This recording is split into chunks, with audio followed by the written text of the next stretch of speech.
नमस्कार, आप देख रहे हैं आमने सामने न्यूज़ और मैं हूं आपके साथ कुसुम जय शर्मा। सऊदी अरब में नौकरी कर रहे असाब अहमद को उनके भाई के मौत के चलते अचानक भारत लौटना पड़ा।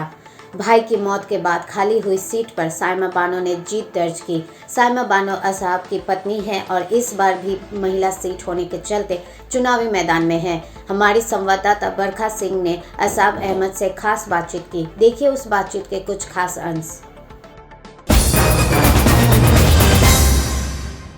नमस्कार, मैं हूं बरखा सिंह। आप देख रहे हैं आमने सामने न्यूज के खास प्रोग्राम शहर की संसद। आज हम मौजूद हैं परसतेपुर वार्ड नंबर 8 में, जहां पर हमारे साथ सभासद प्रत्याशी अशहाब अहमद जी हैं। अशहाब जी, आपका हमारे चैनल में स्वागत है। जी स्वागत है। अशहाब जी, ये बताइएगा, आपने चुनाव में कब से कदम रखा है? मैडम, हमें इसके पहले हम मतलब बाहर ही रहते थे सऊदी अरब में जी। और बड़े भाई थे मेरे मेराज सकलैन अख्तर, उनका सांप ने काटा और उनकी वजह से डेथ हो गई। फिर उसके बाद उनके ख़त्म होने के बाद फिर वहाँ से हमने अपने घर आ गए इंडिया। और फिर हमने सोचा कि भाई भी थे राजनीति में, अब वो ख़त्म हो गया। हमने भी सोचा कि अब राजनीति में थोड़ा सा कदम बढ़ाएं और लोगों का अच्छा काम करें। और तो आप अभी भी मौजूदा सभासद प्रतिनिधि हैं? जी, मौजूदा सभासद सभासद जी। ये बताइए कि आपने अब तक क्या क्या कार्य किए हैं अपने क्षेत्र में? मैडम, हम काम तो अच्छा किए हैं और आने वाला फिर इलेक्शन ये करीब आ गया है और काफ़ी रुझान भी है जी। और लोगों के अंदर उत्साह भी है कि एक बार मेराज के भाई छोटे असाब अहमद को भी फिर से जिताया जाए। जी। हम जानना चाहते हैं कि अब तक आपने क्या क्या कार्य करवाए हैं और क्या योजनाएं बना के रखी हैं कि अब इस बार फिर से यदि आप सभासद बनते हैं तो क्या क्या कार्य करवाएंगे? मैडम, काम तो हम काफ़ी सोच रखे हैं और मैं जनसत्ता पार्टी का अल्पसंख्यक प्रकोष्ठ अध्यक्ष भी बनाया गया हूँ राजा भैया पार्टी से जी। और मैं पार्टी का भी सहयोग से काम करूंगा और जो नगर पंचायत में जो काम आएंगे मैं ज़्यादा से ज़्यादा कोशिश करके काम कराने की कोशिश करूंगा। और कहीं जब मान सम्मान की बात आ जाए तो अपने जेब से पैसा करने की हिम्मत रखता हूँ। अच्छा जी।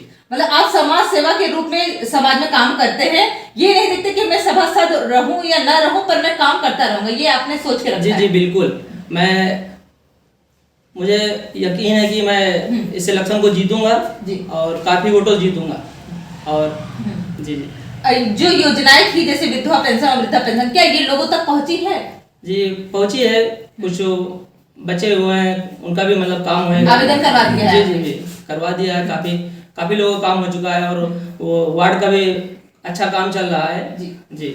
लोगों की शिकायतें रहती हैं कि रोड नहीं बनी है, नालियां नहीं बने हैं, जल भराव रहता है, तो इसमें आप जनता को कैसे संतुष्ट करते हैं? मैडम, हम इस टाइम में सभासद हैं और आने वाले टाइम में भी जब इलेक्शन जीतूंगा तो काफी काम करूंगा। मैं अपने माइंड में सोच के रखी है। अच्छा। रोड भी आपने रूपरेखा तैयार कर ली है? जी बिल्कुल।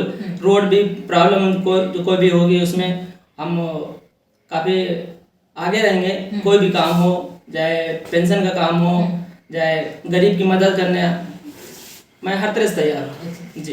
इस बार चुनाव में आपका कोई मुख्य मुद्दा है जिसे केंद्रित करके आप चुनाव में उतर रहे हैं?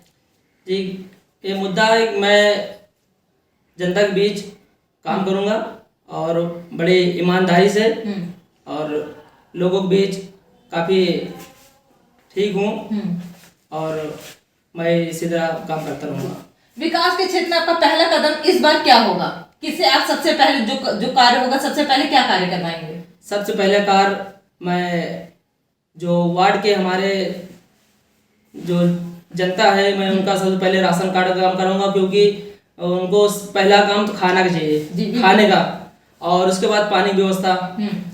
यही सब जो पहला है मुद्दा, यही दिमाग में चल रहा है कि मैं सबसे पहले जनता के बीच उनका खाने का इंतजाम कराऊं, राशन कार्ड टोटल सबका बनाऊं जो पात्र हैं, और जो अपात्र हैं वो तो नहीं हो सकता। और बाकी मैं कोशिश कर मैं सारा काम करूंगा। आपके वार्ड के जो लोग संतुष्ट नहीं है आपसे, उनसे आप हमारे चैनल के माध्यम से कुछ कहना चाहते हैं? मैडम, असंतुष्ट तो नहीं है, फिर भी जो कुछ लोग हैं जो असंतुष्ट है आप? जी मैं उनको भी मत बता रखा हूँ, जो कोई हमें काम करने में कुछ दिक्कत हुई हो मैं माफ़ी मांग रहा हूँ और मैं आने वाले टाइम में भी अच्छा काम करूँगा, मैं वादा करता हूँ। ये थे हमारे साथ सभासद जो अभी प्रेजेंट टाइम में है ही और प्रत्याशी भी हैं।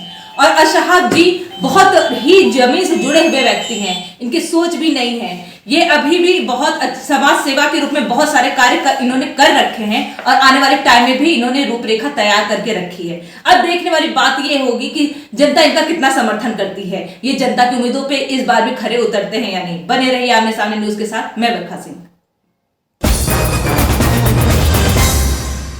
सीधे सरल स्वभाव के असाब अहमद जनता के काफ़ी लोकप्रिय है और अपने काम की जिम्मेदारी बखूबी निभाते हैं। अब देखना यह है कि जनता दोबारा उनकी पत्नी साइमा बानो को सभासद चुनती है या नहीं। बने रहिए हमारे साथ और देखते रहिए आमने सामने न्यूज़।